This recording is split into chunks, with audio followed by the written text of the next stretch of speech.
Rien n'est plus dangereux que lorsque l'ignorance et l'intolérance sont armées de pouvoir, déclarait Voltaire. Sur ce, mesdames, messieurs, bonjour, très heureux de vous retrouver sur Panafricaniste TV, la chaîne de télévision des panafricanistes. Là encore, et cette journée nouvelle, nous vous apportons le meilleur de l'information sur un plateau d'argent. Et notre interrogation du jour, eh bien, notre interrogation du jour, diplomatie, Anthony Blinken.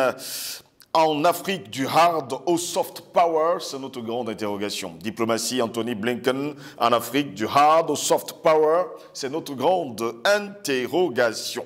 Eh bien, le secrétaire d'État américain Anthony Blinken a quitté mercredi la République démocratique du Congo après un séjour d'un jour dans le cadre de sa tournée africaine selon la présidence congolaise. Le chef de la diplomatie américaine a quitté Kinshasa après avoir rencontré le Premier ministre congolais Jean-Michel Sama Lukonde et des membres de la société civile. Son avion a décollé à 16h19 heure locale, eh bien selon l'ambassade des États-Unis à Kinshasa. Il faut préciser par ailleurs que les deux hommes, nous dit-on, ont discuté de l'importance d'organiser et de tenir des élections libres et équitables comme prévu en 2023, indique un compte-rendu du département d'État américain, mais on ne nous dit pas si, seulement si, bien sûr, le président sortant sera candidat. Blinken a noté que l'agence américaine de coopération USAID mobilisera 10 millions de dollars supplémentaires pour promouvoir la participation politique pacifique et la transparence lors des élections, ce qui porte le soutien total des États-Unis aux élections en République démocratique du Congo à 23,75 millions de dollars. Mais pourquoi est-ce que la République démocratique du Congo accepte justement cette somme d'argent pour que les États-Unis contrôlent cette élection qu'ils nous promettent justement d'être crédible et surtout transparente? Est-ce qu'on pourrait penser à cela? Est-ce qu'on pourrait dire demain après-demain que cette élection en 2023 sera crédible et surtout transparente? Dans tous les cas, Anthony Blinken et Sama ont également discuté de la promotion du respect des droits humains, de l'amélioration du climat d'investissement, de la protection de l'environnement, de la lutte contre la corruption et de la sécurisation des chaînes d'approvisionnement en minéraux essentiels nécessaires à la transition mondiale vers des formes d'énergie plus propres. Là encore, il y a un problème. Le secrétaire d'État américain a également souligné le partenariat étroit et de longue date entre les États-Unis et la RD Congo en matière de santé mondiale, notamment en ce qui concerne la lutte contre les épidémies d'Ebola et de production alimentaire durable, selon d'ailleurs ce communiqué dont nous avons eu, on va le dire comme ça, la teneur.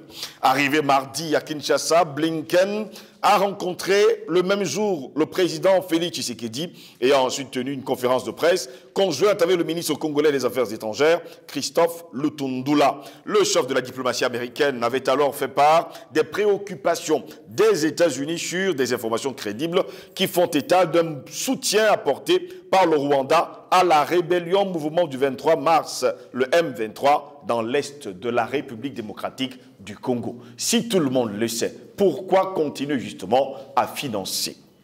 Oui, à financer ces rebelles.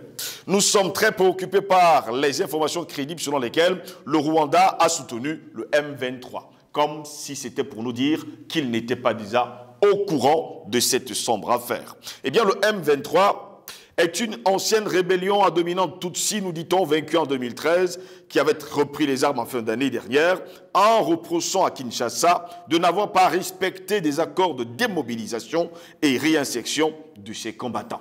Quand on sait aussi, mesdames, messieurs, que le Rwanda vit sur le dos de la République démocratique du Congo. Kinshasa accuse toujours Kigali de soutenir cette rébellion, ce qu'elle, le Rwanda bien sûr, dément. Blinken devait se rendre dans ce pays qui était la dernière étape de sa tournée. Voilà pourquoi nous nous interrogeons ce matin. Diplomatie, Anthony Blinken en Afrique, du hard au soft power. En tout cas, c'est notre grande interrogation. Pour répondre à nos questions, nous sommes avec le président Bandakani ce matin. Président Bandakani, bonjour, bienvenue à vous. Bonjour mon cher Jocelyn, le plaisir est le mien de vous retrouver après un petit break. Est-ce que ma soeur va bien à la maison? Elle va très bien. Okay, c'est très intéressant parce que si les aériens ne sont pas assurés, nous sommes foutus. Foutus. Dans ce combat extrêmement harassant, en face d'un ennemi implacable mais faible, malgré les apparences. Exactement. Et qui sera de plus en plus faible. Nous sommes là pour démontrer, pour exposer ses faiblesses et par une voie extrêmement originale, une arme qu'ils ne maîtriseront jamais, celle de la parole, les écraser, accélérer la chute, parce qu'ils sont en train de chuter. Et vous, ce matin, non, cet après-midi, nous parlons du leader du monde occidental, le chef criminel, l'État bandit par excellence, l'État voyou par excellence, qu'on appelle les États-Unis, qui se déguise en État moraliste, en État messianique, auréolé d'une bannière civilisatrice pour sauver le monde. Et il faut arrêter ça. Il faut stopper ça. Rien ne justifie pas cela. Rien. Il n'y a aucun élément historique, il n'y a rien qui peut justifier la prétention des États-Unis, sauf l'ignorance des autres peuples, sauf le manque des personnes, des dirigeants des autres nations. C'est ça qui peut conforter les États-Unis dans la prétention universaliste et messianique qui est la leur. Donc vous posez la problématique hard power ou soft power. Ça a toujours été les deux. Ça a toujours été les deux. Ça fonctionne. Ces deux pieds, ces deux leviers sur lesquels marche la sauvagerie américaine. Quand c'est possible, elle utilise le soft pour séduire le naïf. Vous savez, à un moment donné, Hollywood était dans la tête de tout le monde entier. En général, dans tous les pays africains, les référents des Africains, c'est Brad Pitt, c'est Madonna, c'est Jennifer Lopez, c'est Rihanna. Des trucs comme ça qui ne peuvent pas structurer la morale d'un peuple sérieux. Mais Hollywood avait mis ça dans la tête de tous les Africains. Sharon Stone, toute la jeunesse africaine rêvait des ordures comme ça. C'était ça la référence. Pourquoi? Ça, c'est le soft power. Oui. Coca-Cola, hein, tout le monde boit le poison. Merci. Oui, le poison, mais à force de pub, le poison devient un médicament. Et on est content de s'empoisonner. Ça, c'est le soft power. C'est-à-dire la puissance non militaire américaine, sa capacité à projeter sa civilisation dans nos têtes. C'est ça le soft power. La démocratie, des fanfaronnades comme ça, la démocratie. On peut parler de la démocratie avec un État sauvage comme ça. Les Américains connaissent quoi la démocratie. L'État américain comprend quoi la démocratie. Sauf si on pense que la démocratie, c'est cette création grecque, gréco-latine, autour du démos et du suffrage. Mais c'est ça la démocratie. C'est pas de la démocratie. La démocratie est une affaire extrêmement sérieuse pour qu'on confie ça à des sauvages dirigeants américains, à un État sauvage comme les Américains. On est quand même dans un monde paradoxal. Ça vous fait perdre la tête. Hein? Bon, sauf si nous sommes solides, nous venons de civilisations multimillénaires, on connaît un peu les lois fondamentales qui gouvernent le monde, et on sait très bien que l'épisode américain c'est en train de passer, là. On va oublier ça dans très peu de temps. Donc c'est pour ça que bon, nous on rit quand on voit ça, mais c'est quand même, ça fait pleurer de voir que un truc comme ça a pu être une référence pour l'humanité. Donc, hard power, soft power, ça a toujours été les deux. Le hard power, ça a été l'élimination, le génocide des Indiens. Oui. C'est toutes les guerres organisées dans le monde entier qui, aujourd'hui, les chiffres culminent à peu de 60-70 millions de morts causés par la CIA, la sauvagerie militaire américaine. Des coups d'État, les guerres qu'on a organisées, les présidents assassinés, les peuples détruits. Ça, c'est le hard power. Le hard power a fonctionné jusqu'à ce que, lorsque sur le plan stratégique, il y avait une supériorité américaine sur le plan militaire. Le hard power, déguisé comme toujours, déguisé derrière les oripeaux messianiques, c'est-à-dire que la guerre du bien contre le mal. Vous connaissez ce discours idéologique propagandiste américain qui a longtemps séduit la guerre du bien contre le mal. Le mal, c'est tout ce qui n'est pas américain, tout ce qui n'est pas occidental, et le bien, c'est l'Amérique, c'est les valeurs judéo-chrétiennes. Version américaine, version romaine, version européenne. Ça, c'est le bien, c'était l'empire du bien. Donc, toutes les guerres que l'Amérique déclenchait étaient des guerres justes. Elle pouvait larguer les bombes atomiques partout, c'était juste. Elle pouvait écraser des peuples, c'était juste. Elle pouvait déverser l'argent orange au Vietnam, c'était juste. C'est-à-dire qu'elle pouvait brûler les enfants, c'était juste.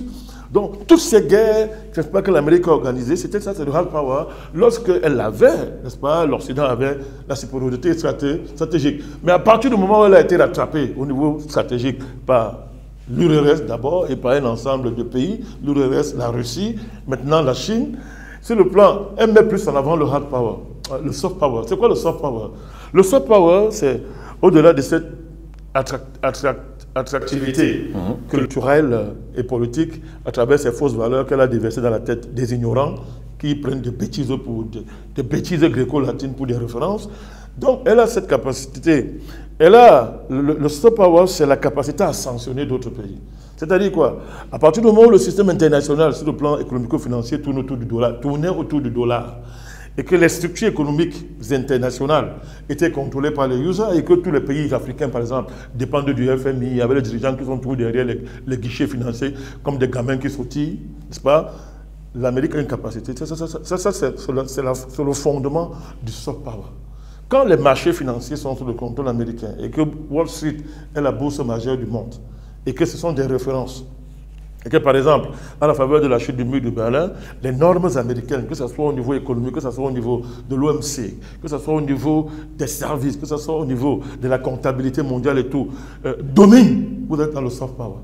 Donc, toutes ces structures-là, toute cette américanisation du monde après la chute du mur de Berlin, culmine donc dans les aspects du soft power aujourd'hui qui sont exprimés par les sanctions. Vous bougez, je vous sanctionne. Pourquoi? Parce que l'Amérique mesure son importance dans un pays par le niveau de dépendance de ce pays à ce qu'on peut appeler le système occidental ou international. FMI, Banque mondiale, au niveau des échanges technologiques. Bon, jusqu'à hier, c'était SWIFT. Oui. C'était SWIFT, le système SWIFT, tout le système de Bretton Woods, SWIFT, Banque des règlements internationaux, le système des balles. Vous voyez, tout ça a tenu le monde. Et c'est l'Amérique qui pourra faire ça. Donc, à partir du moment, elle pouvait de plus en plus laisser le hard power et privilégier le soft power. Le hard power était utile pour engager des guerres comme en Ukraine. C'est-à-dire qu'on arme des États. À défaut, on évite une guerre nucléaire parce qu'on sait que l'Amérique va payer s'il y a une guerre nucléaire. Voilà. Ben, parce que là, le principe, là, au niveau, quel est le niveau stratégique atteint par le monde? C'est qu'il y a une capacité il y a une situation d'équilibre des forces au niveau nucléaire qui fait donc que les plus puissants du monde n'ont pas intérêt à engager une guerre nucléaire. On est sur le plan théorique. Hein. Oui. Ce sont des sauvages, des malades mentaux. Ils sont déréglés. Donc, ils peuvent déclencher des guerres nucléaires. La situation en Ukraine, il faut bien suivre des évolutions en Ukraine pour voir à quel niveau un empire comme les États-Unis, qui est sur son déclin, peut décider que bon, on garde tout et lancer le monde dans une aventure nucléaire, évitant simplement de paraître comme celui qui a déclenché. Mais pourtant, c'est eux qui sont derrière tout ça. Il faut bien voir ce qui se passe en Ukraine. Donc, ils ont largué les bombes. C'est eux qui ont lancé le monde dans le monde, qui ont engagé le monde dans l'aventure nucléaire. Ce sont les États-Unis. Les gens ont tendance d'oublier ça. Les gens ont tendance d'oublier ça. Donc, mais quand même, je ne peux frapper au niveau stratégique que c'est ceci que je ne veux pas subir la riposte. Oui. Bon, les pays qui ont la capacité de frapper, de se projeter très loin au-delà de leurs frontières et capables d'empêcher même une riposte au cas où ils frappent, sont des pays qui sont au niveau stratégique, c'est-à-dire global. Oui. Mais à ce niveau-là, il y a un équilibre. Donc du coup, la guerre se joue dans des pays satellites, dans des zones tampons, où des puissances s'affrontent. Mais à ce niveau, il y a le hard power. Le hard power continue parce que bon, le complexe militaro-industriel américain a besoin pour fonctionner, d'organiser les guerres un peu partout, tout en essayant de sanctuariser leur territoire. Mais le mythe de l'États-Unis sanctuaire est fini depuis 2001. Oui. Attentat.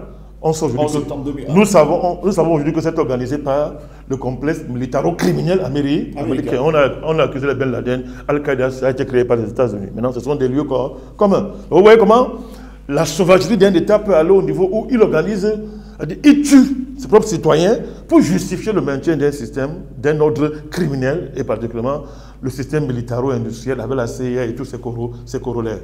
Donc, c'est ça. Donc, le hard power fusionne avec le soft power, mais dans une dialectique où le soft power prend le pas, jusqu'à hier encore, avant l'opération en Ukraine, où tout pays qui osait affronter les États-Unis, l'ordre américain, devait réfléchir s'il peut gérer les sanctions. L'Iran a subi ça, et l'Iran va devenir une puissance nucléaire. Le débat est clos à ce niveau, il n'y a même pas de débat. Parce que l'Iran a appris à vivre avec les sanctions et à vaincre les sanctions.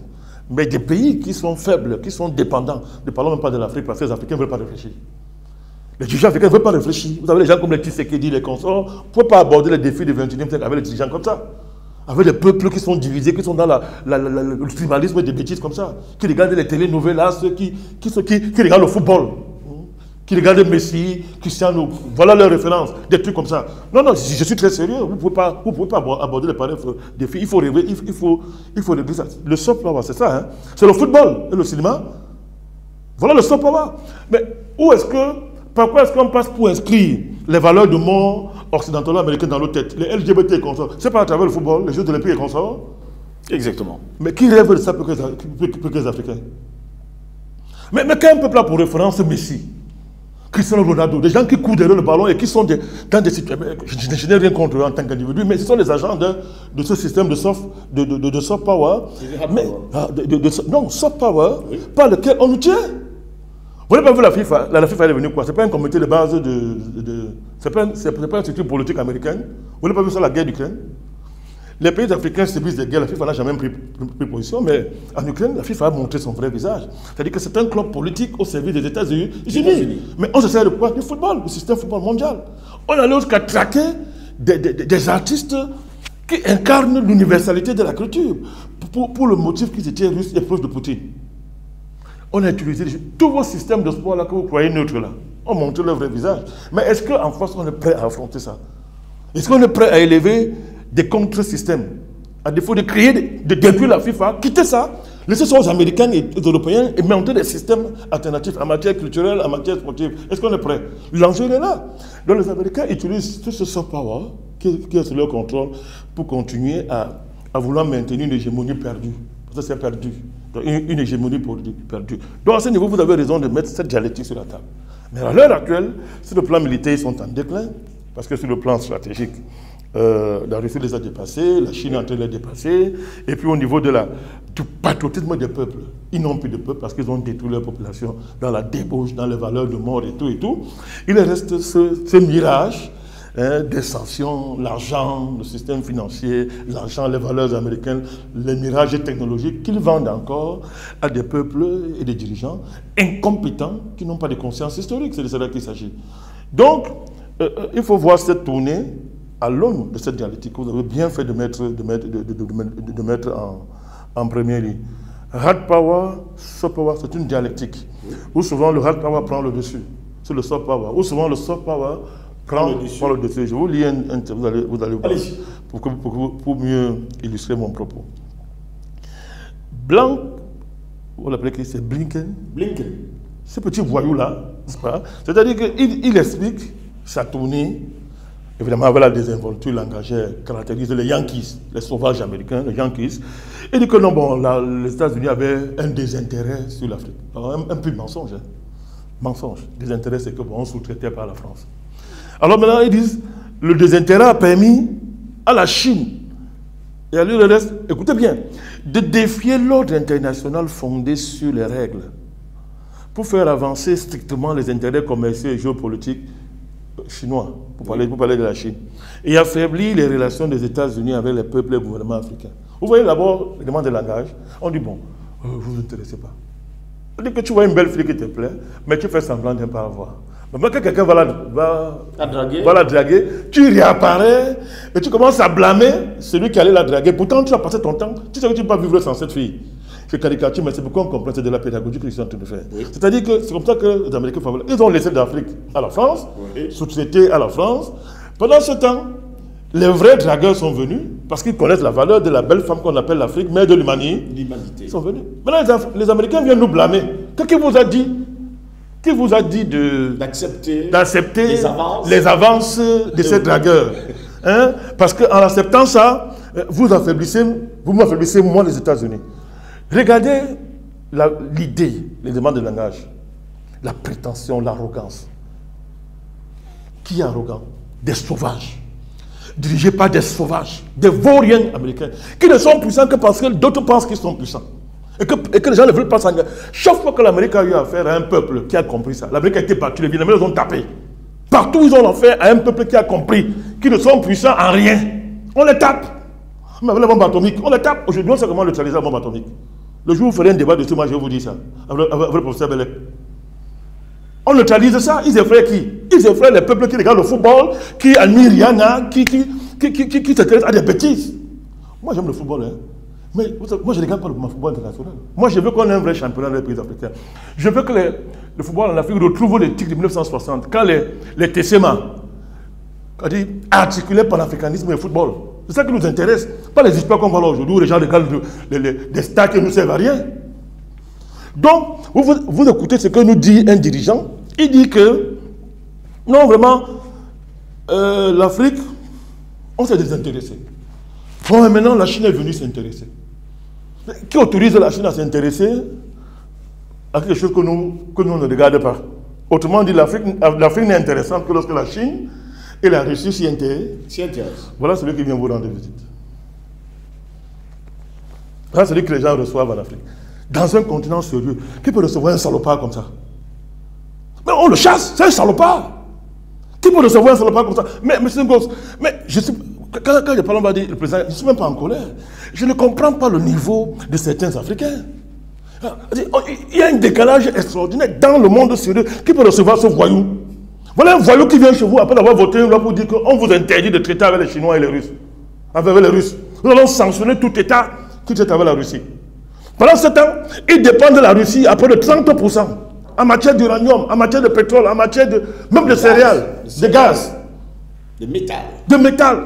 C'est-à-dire que quelqu'un traite avec un pays. Il vous interdit de traiter avec ce pays. Et vous recevez son voyou de secrétaire d'État, il marche partout. Les Tshisekedi, tous ces dirigeants vauriens lui donnent le tapis rouge.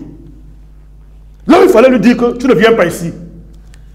La loi là que vous avez faite, c'est une déclaration de guerre. Nous, on ne vous a rien fait. Cette loi n'est pas la diplomatie. Ça viole toutes les chartes internationales. Aucun dirigeant africain ne lève la bouche. Le Tintin qui est au Congo joue. Mais il a vu ce qui s'est passé. Le gars lui a dit que monsieur, il lui a dit que nous on l'avait au Rwanda. Tu l'as dit au début. Il ne cache même pas. Et maintenant, tu sais qu'il dit, il fait semblant de penser aux Russes. On parle où avec des dirigeants comme ça? Avec les Kagame, il n'est pas le seul. Dans un continent sérieux, on ne reçoit pas ce voyou. C'est un voyou, Blinken. On ne le reçoit pas. C'est eux qui ont besoin de leur matière première. C'est nous qui avons construit l'Amérique. C'est dans les plantations qu'on a bâti ce pays de merde là, qui n'a jamais été reconnaissant envers nous. Maintenant que le monde est ouvert, on a tout est ouvert, on continue à trembler devant des voyous comme ça. Blinken, c'est qui il raconte des bêtises comme ça? Il n'est qu'en Afrique où il peut dire des bêtises comme ça. Pendant ce temps, on regarde les Messi, on regarde le football, on regarde les télénovelas. On veut éclaircir nos peaux. Il faut quand même qu'on sache ce qu'on veut. Tous les Africains se réveillent, qui demandent, qui sait ce qu'ils veulent. On ne parle plus comme ça aujourd'hui au XXIe siècle, à des États sérieux. Non, on ne parle pas comme ça. Tu laisses chez toi avec ta sauvagerie. Mais est-ce que nous sommes au 15e siècle? Du tout. On est au 14e siècle. Comment des gens sont au 15e siècle, des sauvageons comme ça, réduisent les relations internationales à la barbarie, et nous on est là, on joue avec eux, on s'amuse, on les reçoit, on dit qu'on est les diplomates. Donc tu sais qu'ils font la diplomatie. Les Museveni, tout ça, ils font la diplomatie. Même Ouattara, ils font la diplomatie. Les esclaves comme ça. Donc, voilà l'idée qu'il vient avec ça. Voilà l'idée qu'il vient. Donc il y a un ordre international qu'on ne défie pas. Oui. Soft power. C'est quoi l'ordre international? Mais c'est l'ordre occidental, non? Totalement. Depuis Yalta, non? À quelques nuances près, la Russie, la Chine, c'est l'ordre occidental. Alors, Blinken estime que la Chine, les Russes défient un ordre international. Dirigé par qui? Washington. Je vais arriver à un stade suprême de soft power. Les Américains estiment qu'il y a un ordre international. Ils l'ont dit, ils l'ont écrit, c'est leur thèse diplomatique. Tous ceux qui violent ça sont sanctionnés. Vous voyez, le pas, il ne restait même pas affranchi, gouvernement mondial. De l'ordre international, un gouvernement mondial, c'était le pas qui restait affranchi avec le coronavirus, tout ce qu'ils ont inventé. Ça ne marche pas. Maintenant, les Américains, ils se découvrent totalement. C'est-à-dire, ils votent des lois sauvages, on retourne au 14e siècle, où on mélange les Africains, on leur dit que bon, ça veut dire que vous êtes nos esclaves, vous nous appartenez, on fait ce qu'on veut de vous. C'est cette femme-là dans la chambre qu'on garde, on la viole quand on veut, on lui donne à manger aujourd'hui, on lui donne telle boisson aujourd'hui, on fait ce qu'on veut d'elle, quoi. Oui. Mais c'est de cela qu'il s'agit, mon cher Jocelyn. Alors, à partir du moment où il y a un ordre international, l'Amérique est le gendarme de cet ordre-là. Mais qu'est-ce qu'on réclame? Est-ce que les Africains comprennent ce que ça veut dire? Nos problèmes viennent d'où? Je suis très dur avec des dirigeants qui continuent cette dynamique néocoloniale. Mais de manière fondamentale, voilà les gens à qui on doit demander des comptes. Ce sont eux. J'ai dit que l'Europe, l'Amérique, l'Europe et la France, les panafricanistes, on a fini avec ça. Maintenant, c'est les États-Unis. Nous devons liquider les États-Unis. Mes mots sont clairs. Il faut détruire les États-Unis. C'est eux le problème en Afrique aujourd'hui. Parce que quand vous finissez avec la France et l'Union européenne, le vrai patron apparaît, c'est lui. Et c'est lui qui vient là. C'est quoi l'ordre international? Qui a organisé ça? D'accord, il y a un ordre, ça produit quoi? La mort, la misère, les guerres, l'humanité au bord de sa destruction. C'est ça le finalité d'un ordre international incarné par ces voyous. Et il faut continuer avec ça. Voilà les enjeux de cette visite. Organiser les guerres, soft power, géopolitique de chaos. On crée des guerres, les États sont affaiblis. Et ce petit Tintin qui est présent en RDC, je suis désolé hein, pour certains Congolais. Moi, je ne suis pas là pour m'amuser. La RDC est trop importante pour les Africains pour qu'on laisse ça à Tshisekedi, qui n'a aucune envergure, qui ne sait même pas ce qu'il fait là. Voilà un monsieur qui a cru qu'il peut, il vient des fesses des États-Unis, il a compté sur eux, non? Mais ils l'ont livré à Kagame. Le petit État rwandais, on a livré la RDC à Kagame. Mais ça fait rire. C'est un conflit Kagame. Tshisekedi, ça fait rire qui? Ce sont les Américains. C'est la géopolitique des Grands Lacs. On organise le chaos. On a affaibli le principal État des Grands Lacs. Pas un petit État dirigé par un génocidaire. On a affaibli la RDC et les Américains viennent arbitrer. Par quoi? Les élections en 2023. C'est son discours. La transparence électorale en 2020. Crédibilité et transparence.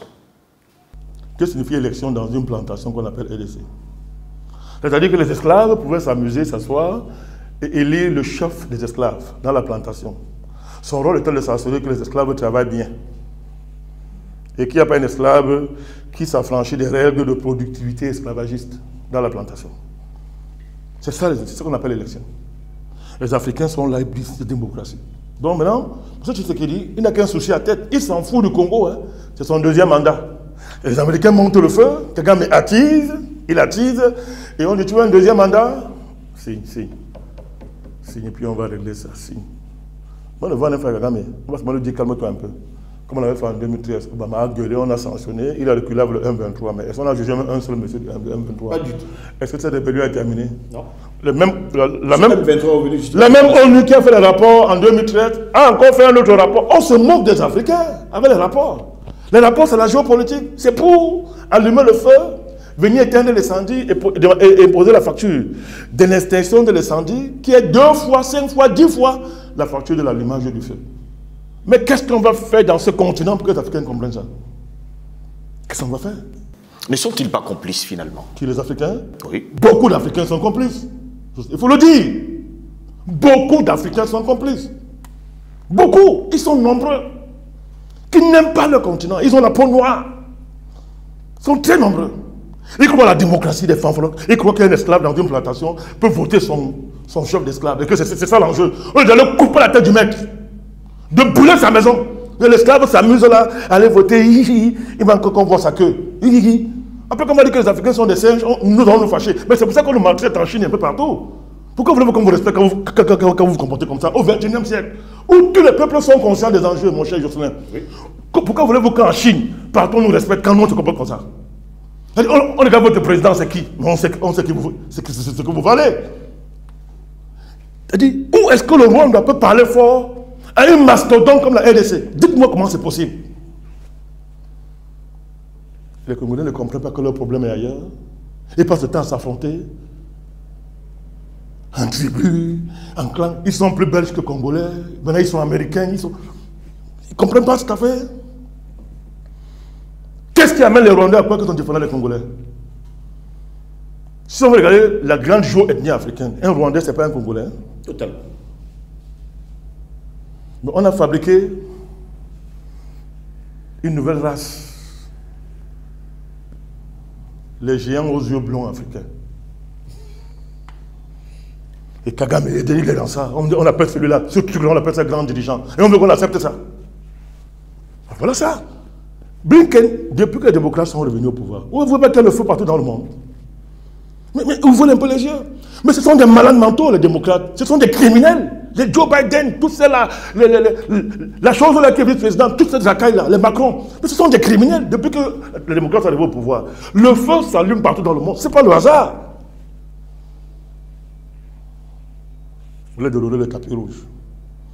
Vous ne voulez pas vous battre contre vos ennemis. Vous adorez vos bourreaux. Vous voulez que Dieu descende du ciel pour vous aider.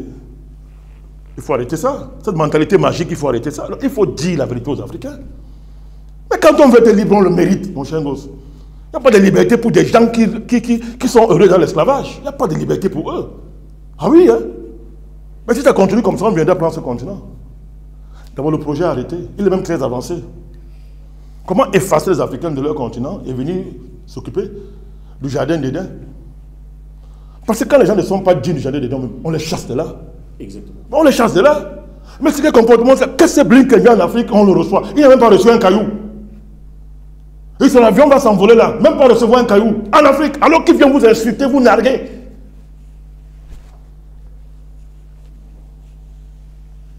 Mais nous, on ne se taira pas. On ne va pas se taire, président. Le panafricanisme ne se taise pas. On ne se tait pas. Avec l'épée de la parole, nous relâchons nos missiles. Et ça ne va jamais sensible. Jamais, jamais ça ne sera accessible. Pour terminer, justement, et sortir de cet entretien, président Bardakani, je me pose bien une question. Jusqu'à preuve du contraire, les États-Unis nous font savoir qu'ils ne lorgnaient pas le continent africain. Pourtant, lors du dernier sommet du G7, ils ont promis 600 milliards de dollars pour venir sur le continent africain, continuer justement à aider les Africains. Pourtant, il y a une loi du côté des États-Unis à 73-11, résolution qui est d'ailleurs allée du côté du Congrès pour demander à tout État africain qui va justement avoir un partenariat avec la Russie sera justement condamné. Pourtant, on a vu Anthony Blinken faire le tour de l'Afrique comme s'il était en terrain conquis. Vous savez, ce que nous on dit là, même chez eux, il y a des voix qui s'élèvent. Ils sont tous pareils, mais ils ont souvent de familles différentes. Vous avez le président du comité des affaires étrangères du Sénat américain, un certain il a un nom bizarre là, quand je regarde un peu ça. Vous savez, moi je n'aime pas retenir leur nom. Voilà, c'est un certain Robert Menendez, qui rappelle que, mais attends, le Rwanda, c'est nous qui amons le Rwanda. Il a rappelé ça. Il est évalué à 147 millions de dollars en 2021. Regardez le régime que ces gens-là fréquentent. N'écoutez pas leur discours. Ils sont des menteurs nés. Ils sont le mensonge. Le mensonge à leur fond. Et pour une raison d'appeler ça l'empire du mensonge. Regardez leurs actes. 147 millions pour le Rwanda, 23 millions pour organiser l'élection en 2023 du côté de la RD Congo, mais ce sont les mêmes personnes qui veulent la paix. C'est un pays très démocratique, le Rwanda. Il est démocratique comme les États-Unis. Oui. Regardez leurs amis. Vous avez vu leur sénile de chef là, le malade mental qui est leur président, c'est qu'il allait faire en Arabie Saoudite, non? Suivi par le petit garçon qui était des morts au Cameroun. Ce petit truc là qu'on appelle Macron. Regardez leur fréquentation. Mais vous parlez de démocratie. Mais comme l'Africain, c'est qu'il regarde le football, au lieu de réfléchir, il ne voit pas qu'il n'y a pas de démocratie dans ces relations-là. Il ne voit pas ça. Il croit aux farces électorales. On dépense des milliards tous les 5 ans pour dépenser l'argent qui aurait servi à faire des bonnes choses, pour faire des farces qu'on appelle l'élection. Et n'importe qui devient président en Afrique. Comme si l'Amérique connaît. Qu'est-ce que l'Amérique connaît de la démocratie? Qu'est-ce que l'Europe connaît de la démocratie? Tu peux être un démocrate et tu vas prendre la chose d'autrui, par la force. Tu peux une démocratie, tu as le mec qui est à l'ONU, un conseil de sécurité. Et dans le conseil de sécurité, parmi les siens, vous créez un G3, que vous appelez communauté internationale. Une entité mafieuse, de bandits, qui dérange le monde matin, midi, soir. Donc il faut qu'on sache ce qu'on veut, mon cher gosse. Regardez les références. Sécurisation des chaînes d'approvisionnement en matières premières, avec à l'horizon la transition vers les énergies non fossiles. On se moque de vous. C'est-à-dire que l'énergie non fossile, c'est quoi? C'est quand on parle du climat. Mais c'est pas possible. Les Américains peuvent comprendre quelque chose sur le climat, hein? L'État américain. Qu'est-ce qu'ils comprennent? Aujourd'hui, c'est eux qui nous parlent de climat. Ils deviennent des moraux. Ils veulent sauver la planète. En tuant tous les autres humains, bien sûr. Ils vous ont ramassé une petite fillette malade mentale qui se drogue là. Elle a fait balader partout. Elle nous parle du climat. Elle est où aujourd'hui? Maintenant que tout se rentre au charbon. Elle est où? Vous parlez du climat. Des trucs comme ça, c'est-à-dire qu'on admet qu'un pays qui n'a aucune référence, mon cher gosse, nous impose ces outils de langage, ces éléments de langage. Les Américains sont intelligents que l'État américain est composé. Ils sont intelligents. Quand on est intelligent, on ne fait pas ce qu'ils font. Premier quiproquo.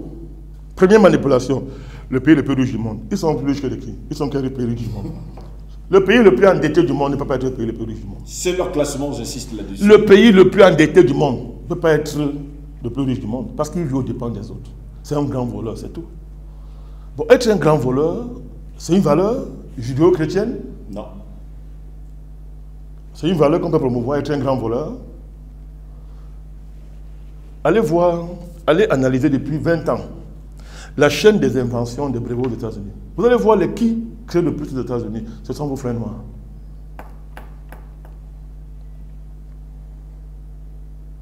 Ça veut dire quoi? Ça veut dire que nos États sont simplement incapables de maintenir sur plan nos cerveaux, de créer un système politique global qui fait que les cerveaux africains travaillent pour l'Afrique. Le jour où ça arrive, l'Amérique devient ce qu'elle est, un État pauvre, qui ne sait que voler, tuer, voler, égorger, comme c'est décrit dans ce qu'ils appellent le livre sacré, la Bible. Mais c'est le pays, le dollar est la monnaie universelle, pas la force. Mais il ne travaille même pas. C'est volé. Regardez le complexe étatique américain. Prenez la CIA. Qu'est-ce qu'on fait à la CIA? Organiser le vol.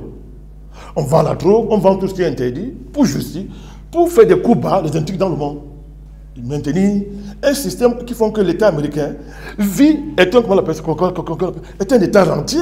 C'est le premier État rentier universel. La rente monétaire, la rente industrielle-militaire, c'est-à-dire toutes sortes de rentes basées sur un mythe. Un mythe vendu par leur génie. Leur génie, c'est la communication, le mensonge. Ça, c'est leur génie, le mensonge. Et un truc blanc, il dit que c'est vert, il te démontre ça. C'est-à-dire que, voilà ça, ils vendent le mythe. Youza. Mais allez analyser les fondements de cette affaire. Ce n'est pas un génie. À la base, c'est le génocide des Indiens. Après, c'est l'esclavage. Des Noirs ont travaillé pour enrichir ce pays. Après, la plus-value accumulée ici, le travail des Noirs, a fait créer, émerger les marchés financiers qui manipulent la soi-disant des inventions entre guillemets technologiques. Oh, ils ne font que voler les créations des autres. Il faut qu'on fasse un débat là-dessus pour qu'on démontre comment l'État américain n'est qu'un super État voleur. Alors, mais si être voleur, c'est la référence. Ok, nous tous, qu'on apprenne à voler. Mais ce n'est pas d'autre. Mais si ce n'est pas une référence, mais il faut qu'on ramène ce pays-là à sa place. Et d'ailleurs, le monde va dans ce sens. C'est pour ça que nous sommes très heureux de ce qui se passe en Ukraine. Nous soutenons le président Poutine, nous soutenons tactiquement les Chinois et la Russie pour diversifier, puis pour multipolariser le monde et que chacun soit à sa vraie place. Moi, je vais vous dire, s'il y a un pays en Europe que moi je respecte, c'est l'Allemagne. C'est le seul pays. Pourquoi je respecte l'Allemagne? Après avoir été une puissance coloniale, elle a perdu la guerre, on l'a dépouillée de tout. Mais c'est la 4e puissance économique mondiale sur la base du travail des Allemands. Même si on relativise à un certain niveau, vous devez respecter les Allemands. Je veux dire, je ne sais pas dire qu'ils sont la référence. Hein. On vous comprend. On les respecte. Un État comme ça, le yankisme là, ce sont les Yankees. Un Yankee, c'est un tueur. Le yankisme, ça vient, c'est le Far West, la conquête de l'Ouest. C'est-à-dire qu'on liquide les autochtones, on les tue, parce que leur seul tort, c'est que bon, ils pensent que le monde n'est pas violent. Ils pensent que la guerre n'est pas une issue. Les gens travaillent un peu le soir, ils fument une drogue qui les fait voyager, le chamanisme, tout ça est consort. Mais c'est la vie, des gens sont loin, ils ne cherchent pas la guerre. Arrive un guerrier, un homme assoiffé de sang, de gain, cupide, qui veut tout dévorer. Il est parti d'Europe, fuit les guerres de religion, il fuit la violence, la sauvagerie qu'il y a là-bas, il arrive aux États-Unis, il arrive en Inde, il trouve des gens qui sont pacifiques, des gens qui vivent normalement, des gens qui ont dépassé les préoccupations matérielles, qui cherchaient des au-delà. Mais il a le fusil, ils ont le fusil, Jovenel. Ils tirent sur tout ce qui bouge, ils assassinent tout le monde qui s'installe. Et ils disent que ça, c'est la valeur, c'est une civilisation. On ne peut pas accepter ça. Du tout. Tant qu'il y a des hommes sur terre, on ne peut pas accepter ça. Il est temps de mettre ces voyous à leur place. Et moi, je suis ceux qui estiment que Blinken n'a pas de place. Il faut le chasser. On ne devrait pas le recevoir. C'est un voyou. Il incarne tout ce qu'il y a de plus détestable pour l'humanité actuellement. Les Africains disent qu'on ne peut pas recevoir un voyou comme ça. Il fallait au moins une voix. On parlait pas l'africanisme. Pour se démarquer de cette honte-là. Honte encore d'un continent qui se déshabille devant ses bourreaux. Merci à vous, Président Madakali, d'avoir été des nôtres ce matin. C'est moi qui vous remercie. Mesdames, Messieurs, c'est ici que s'achève cette autre édition de Parole panafricaniste sur Panafricaniste TV. Au plaisir de vous retrouver très prochainement. N'oubliez surtout pas, rien n'est plus dangereux que lorsque l'ignorance et l'intolérance sont armées de pouvoir. Bonne journée à toutes et à tous.